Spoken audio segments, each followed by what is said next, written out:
Meanwhile, Vice President Maybelline was making the rounds, attempting to defend his boss and the chairman of the FCC with a new fairy tale even a 5-year-old wouldn't believe. Celebrities are rallying to his cause, saying this is a First Amendment assault being carried out by the FCC, Brendan Carr, and by the President of the United States himself. And to that, you say? Jimmy Kimmel didn't let JD Vance's comments go unanswered. After Vance defended FCC Chairman Brendan Carr and dismissed accusations that the government had anything to do with Kimmel's distribution on certain television stations, Kimmel responded in classic late-night fashion. Rather than delivering a detailed rebuttal, he leaned into comedy, mocking Vance with jokes including his recurring Maybelline nickname. The exchange quickly became more than just a disagreement over television ratings. It evolved into another chapter in the ongoing feud between the Trump administration's allies and late-night comedians, with Kimmel using humor to push back against Vance's claims while entertaining his audience. Two things. First of all, I'd like them to tell me exactly what Brendan Carr did to have Jimmy Kimmel taken off the air, because number one, he is currently on the air, and to the extent that he isn't in certain stations, it's because he's not funny and because his ratings aren't very good. I have some good news for you, J-Dog. We're back on all the stations. JD Vance argued there was no government effort to remove Jimmy Kimmel from television, challenging critics to explain exactly what Brendan Carr had done. According to Vance, if Kimmel wasn't airing in certain markets, it was simply because television companies made their own business decisions.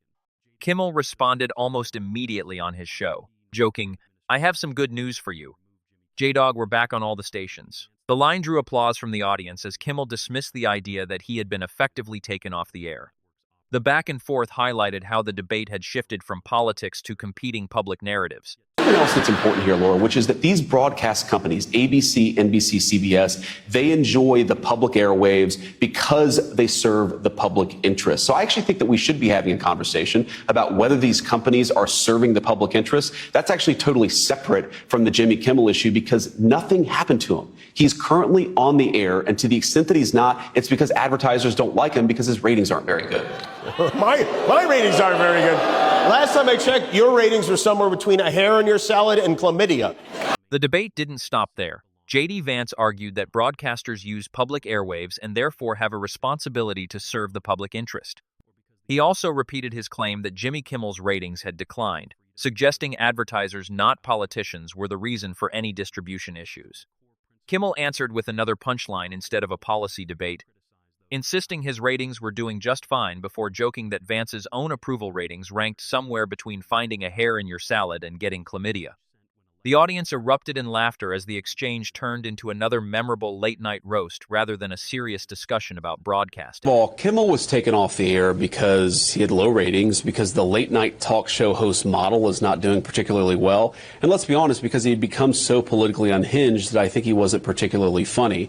Now, the FCC chairman, Brendan Carr, put out a couple of tweets, but the government took no action. We did literally nothing. JD Vance closed out his argument by insisting that Jimmy Kimmel hadn't been censored by the government at all. Instead, he said the broader late-night television model has struggled in recent years and argued that Kimmel had become so politically focused that audiences simply stopped finding him entertaining.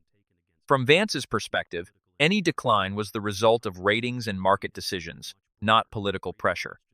Kimmel, however, continued treating the accusations as material for comedy, ensuring the dispute remained in the spotlight.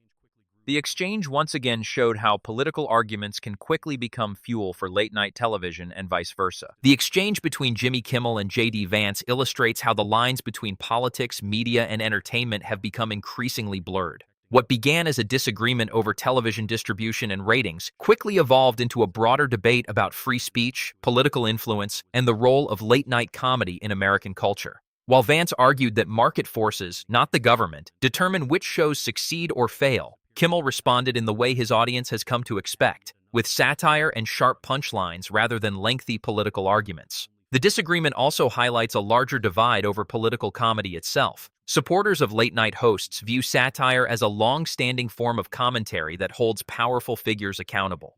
Critics, meanwhile, argue that some comedy programs have become too politically partisan, potentially alienating audiences who once tuned in primarily for entertainment. Regardless of which side viewers support, one thing is undeniable. Moments like these rarely stay confined to a single interview or monologue. These exchanges are likely to remain a recurring feature of America's political conversation.